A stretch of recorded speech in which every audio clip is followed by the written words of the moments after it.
নিয়ে যেতে হবে। ক্যাপ্টেন সাহেব, ইমার্জেন্সি ছুটি দিন, ওয়াইফের ডেলিভারি, তাড়াতাড়ি যেতে হবে। কি বলছো হালকা? তাড়াতাড়ি যাও বেটা, জিপের চাবি নাও।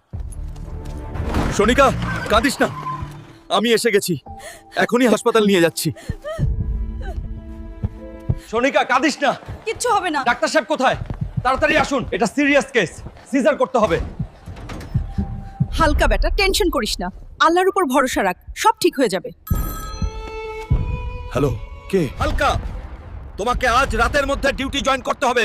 পাকিস্তান থেকে বর্ডারে হামলা করেছে, শিগগিরই চলে আস। বেটা তুই কোথায় যাচ্ছিস? সোনিকাকে এই হালতে ছেড়ে? মা, আমাকে রোকো না, এক ফৌজির জন্য দেশই সব।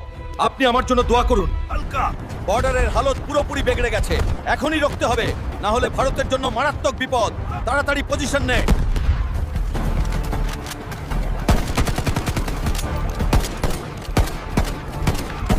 হালকা ভাই, পিছনে গ্রেনেড।